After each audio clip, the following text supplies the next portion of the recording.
I'm going to start here. This is a hand-lettered sign that appeared in a mom-and-pop bakery in my old neighborhood in Brooklyn a few years ago. The store owned one of those machines that can print on plates of sugar, and kids could bring in drawings and have the store print a sugar plate for the top of their birthday cake. But unfortunately, one of the things kids liked to draw was cartoon characters. They'd like to draw the Little Mermaid, they'd like to draw Smurf, they'd like to draw Mickey Mouse. But it turns out to be illegal to print a child's drawing of Mickey Mouse onto a plate of sugar. And it's a copyright violation. And policing copyright violations for children's birthday cakes was such a hassle that the college bakery said, you know what, we're getting out of that business. If you're an amateur, you don't have access to our machine anymore. If you want a printed sugar birthday cake, you have to use one of our prefab images, only for professional. So there's two bills in Congress right now. One is called SOPA, the other is called PIPA. SOPA stands for the Stop Online Piracy Act. It's from the Senate. PIPA is short for Protect IP, which is itself short for Preventing Real Online Threats to Economic Creativity and Theft of Intellectual Property, because the congressional aides who name these things have a lot of time on their hands. And what SOPA and PIPA want to do is they want to do this. They want to raise the cost of copyright compliance to the point where people simply get out of the business of offering it as a capability to amateurs. Now, the way they propose to do this is to identify sites that are substantially infringing on copyright, although how those sites are identified is never fully specified in the bills. And then they want to remove them from the domain name system. They want to take them out of the domain name system. Now, the domain name system is the thing that turns human-readable names like Google.com into the kinds of addresses machines expect, 74.125.226.212. Now, the problem with this model of censorship, of identifying a site and then trying to remove it from the domain name system, is that it won't work. And you'd think that would be a pretty big problem for a law, but Congress seems not to have let that bother them too much. Now, the reason it won't work is that you can still type 74.125.226.212 into the browser, or you can make it a clickable link, and you'll still go to Google. So the policing layer around the problem becomes the real threat of the act. Now, to understand how Congress came to write a bill that won't accomplish its stated goals but will produce a lot of pernicious side effects, you have to understand a little bit about the backstory. And the backstory is this. SOPA and PIPA, as legislation, were drafted largely by media companies that were founded in the 20th century. The 20th century was a great time to be a media company because the thing you really had on your side was scarcity. If you were making a TV show, it didn't have to be better than all other TV shows ever made. It only had to be better than the two other shows that were on at the same time, which is a very low threshold of competitive difficulty, which meant that if you fielded average content, you got a third of the US public for free. Tens of millions of users for simply doing something that wasn't too terrible. This is like having a license to print money and a barrel of free ink. But technology moved on, as technology is wont to do, and slowly, at the end of the 20th century, that scarcity started to get eroded. And I don't mean by digital technology, I mean by analog technology. Cassette tapes, video cassette recorders, even the humble Xerox machine created new opportunities for us to behave in ways that astonished the media business. Because it turned out we're not really couch potatoes. We don't really like to only consume. We do like to consume, but every time one of these new tools came along, it turned out we also like to produce and we like to share. And this freaked the media businesses out. It freaked them out every time. Jack Valenti, who was the head lobbyist for the Motion Picture Association of America, once licensed the ferocious video cassette recorder to Jack the Ripper and poor, helpless Hollywood to a woman at home alone. That was the level of rhetoric. And so the media industries begged, insisted, demanded that Congress do something. And Congress did something. By the early 90s, Congress passed the law that changed everything. And that law was called the Audio Home Recording Act of 1992. What the Audio Home Recording Act of 1992 said was, look at, if people are taping stuff off the radio and then making mixtapes for their friends, that is not a crime. That's okay. Taping and remixing and sharing with your friends is okay. If you make lots and lots of high quality copies and you sell them, that's not okay. But this taping business, fine, let it go. And they thought that they'd clarified the issue because they'd set out a clear distinction between legal and illegal copying. But that wasn't what the media businesses wanted. They had wanted Congress to outlaw copying, full stop. So when the Audio Home Recording Act of 1992 was passed, the media businesses gave up on the idea of legal versus illegal distinctions for copying because it was clear that if Congress was acting in their framework, they might actually increase the rights of citizens to participate in our own media environment. So they went for Plan B. It took them a while to formulate Plan B. But Plan B appeared in its first full-blown form in 1998, something called the Digital Millennium Copyright Act. It was a complicated piece of legislation, a lot of moving parts. But the main thrust of the DMCA was that it was legal to sell you uncopyable digital material. Except that there's no such thing as uncopyable digital material. It would be, as Ed Felton once famously said, like handing out water that wasn't wet. Bits are copyable. That's what computers do. That is a side effect of their ordinary operation.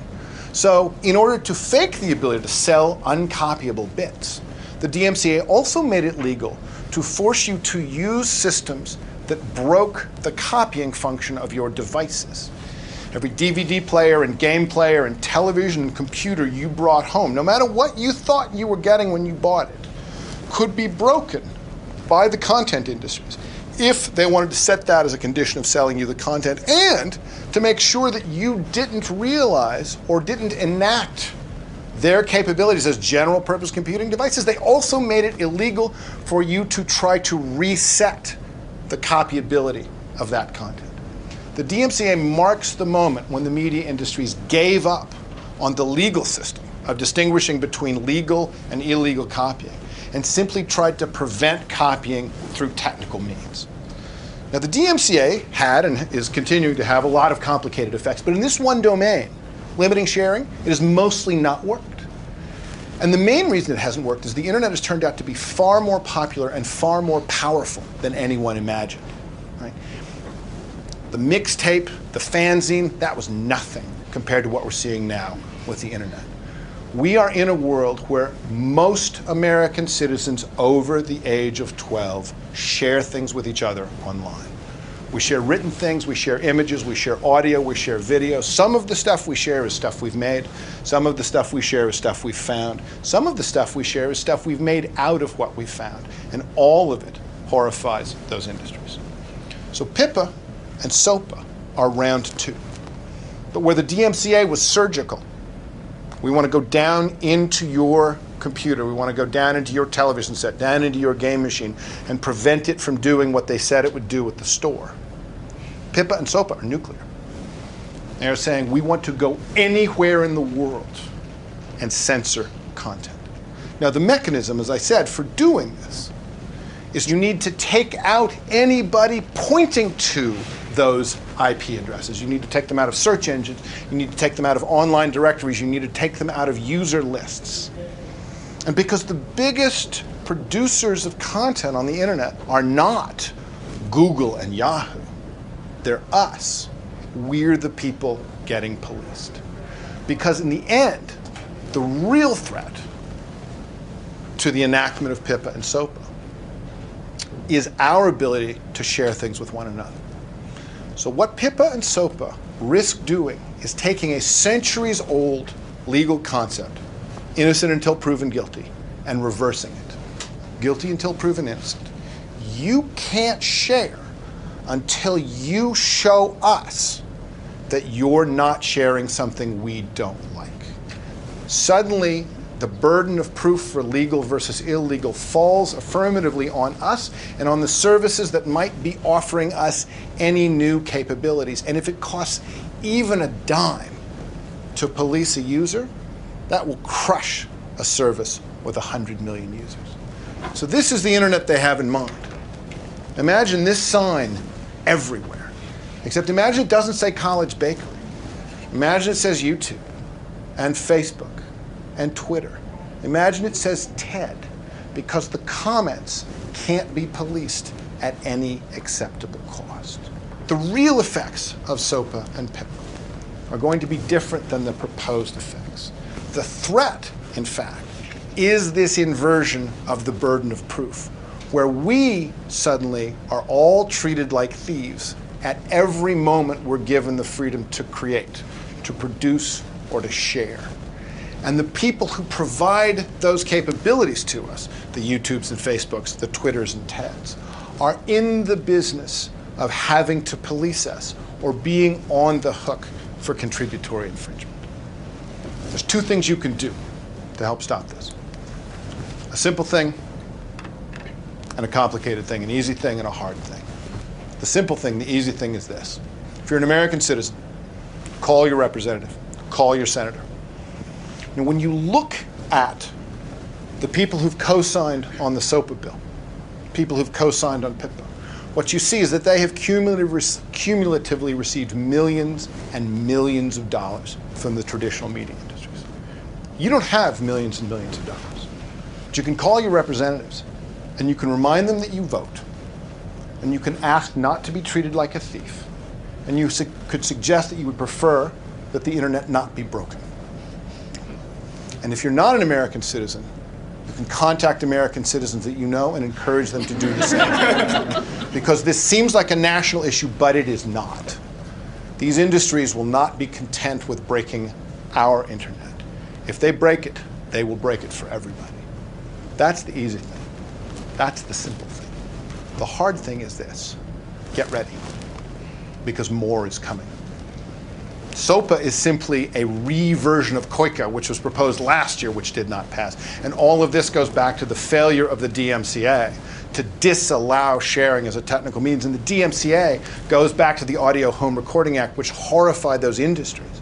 Because the whole business of actually suggesting that someone is breaking the law and then gathering evidence and proving that, that turns out to be really inconvenient, right?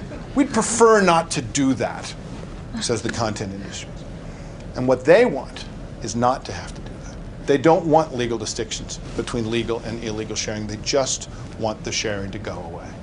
PIPA and SOPA are not oddities. They're not anomalies. They're not events. They're the next turn of this particular screw, which has been going on 20 years now. And if we defeat these, as I hope we do, more is coming. Because until we convince Congress that the way to deal with copyright violation is the way copyright violation was dealt with Napster, with YouTube, which is to have a trial with all the presentations of evidence and the hashing out of facts and the assessment of remedies that goes on in democratic societies. That's the way to handle this. In the meantime, the hard thing to do is to be ready, because that's the real message of PIPA and SOPA. Time Warner is called, and they want us all back on the couch, just consuming, not producing, not sharing, and we should say no. Thank you.